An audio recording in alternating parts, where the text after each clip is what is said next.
In this video, I want to tell you about my experience working at a store called Pick and Save. If you are on the East Coast, you may not know what the hell I'm talking about.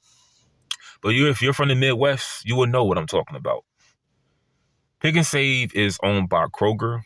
Kroger is another store you probably don't know what the hell I'm talking about. If you are on the East Coast, Kroger is is your ShopRite or your Acme. That's what Kroger is. If you're from New Jersey, Pennsylvania, Delaware, that is your ShopRite, your Acme, Pathmark. I don't think they have Pathmarks anymore. But I want to tell you about my experience working there, and I'm only saying the name because I have nothing bad to say about the company itself. To my knowledge, it was a pretty fair job. It was a pretty it would have, if the job worked out, it would have it would have worked out in my favor if everything worked out in my favor. I mean, the job's benefits, all the perks working there. I had a discount card. I'm gonna explain it like this. I had left my hometown last year, and I decided that I was going to go to Wisconsin.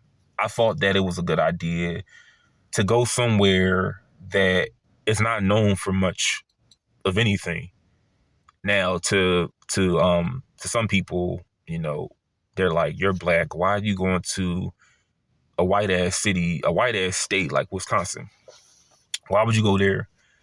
Well, you get tired of just certain behaviors and just certain things. Like, here's the thing. I got tired of catching the bus. I almost had to fight somebody on the 70 bus one time. So that very week, I cashed my Donald Trump stimulus check, and I acquired my car that I totaled. And I will never probably get over that, losing that first car. But yeah, I'm almost getting a little emotional. I did something about my anger. Instead of bitching and crying about not catching a bus and almost getting having to fight somebody, I acquired a car. I told myself that, you know what, it's time to leave this shithole city and start somewhere fresh. Now, if you look at my channel, that didn't really work out for me. But I went to Wisconsin because I just was like, there's nothing really goes on here. And I'm also a little bit of a true crime documentary enthusiast, which is like any kind of story that's like crime related or historically, like a historical documentary or like a crime that happened at a city. I will go there to just talk to people or just go to that area and just go into like sites or like, anything that can anything that's of value to that event that happened. I want to go there and see it. Like, for example, I went to Milwaukee to Jeffrey Dahmer's old apartment. I didn't get out of my car because it was a bad area, but I went there just to go there. Like, I watched the documentary, I saw the movie. I didn't see the Netflix special because I seen so many documentaries on it. I just said I want to go there for myself. I went to Kenosha, Wisconsin to see where Kyle Rittenhouse shot those two people and the other dude.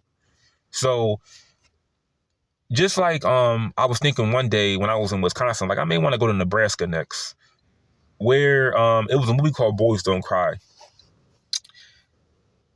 This it was about a transgendered man. This was in Fall City. Now, as crazy as it sounds, I would probably go to Fall City, Nebraska, just to talk to people about the murder that happened 30 years ago to this day. But you're probably thinking, why would you bring your black ass to Nebraska? Why would you go to somewhere like that? Now, I know better not to go there now.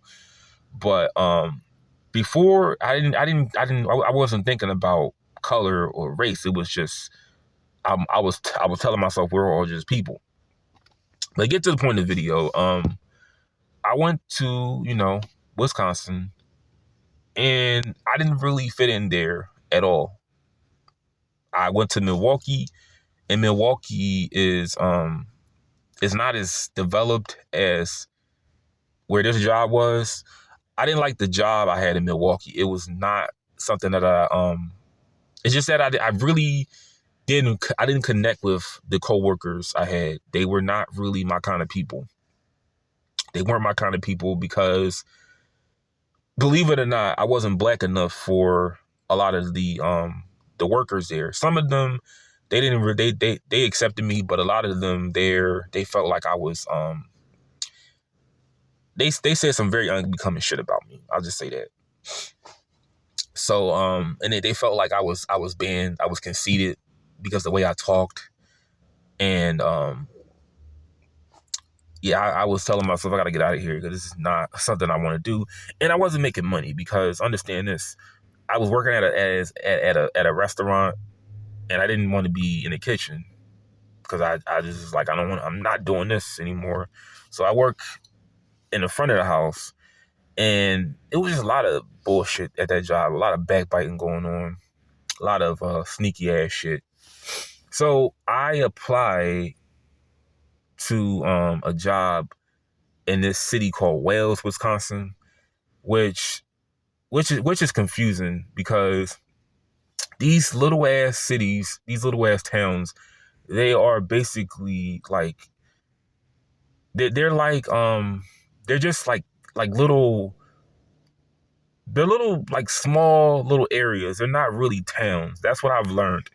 If you type in Delafield, Wisconsin, that's not really going to be a city that's going to be on Wikipedia. That's just a little town with like 500 people.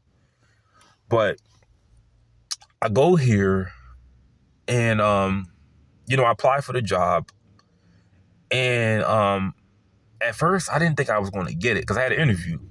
Didn't think I was going to get it because the guy wanted I had a reference and everything, but he was asking me questions, and it was just weird. Like I really felt like his response was his response to my questions were just telling me I'm not going to get this job. But about like a few days later, they were telling me to fill out a background check, do like the assessment for a background check. And I got I wound up, let me just speed the story up some. I wound up getting a job when I passed the background check. I thought my driving record was going to hinder me from getting a job because I had like 2 pending charges going on. I'm not really going to get into that. I mean, it's final now, but I'm not really going to talk about it on camera. But I just thought that would hinder me from getting a job because I have a bad driving record. Turns out it didn't. I got the job.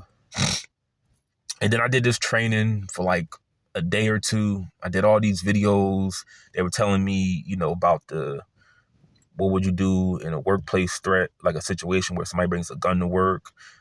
I did all the training. And I want to just tell you about my experience working there because I worked in produce. I worked there for 2 months. And the first week was fine. I'm all over the place with this story. I'm gonna probably do a part 2.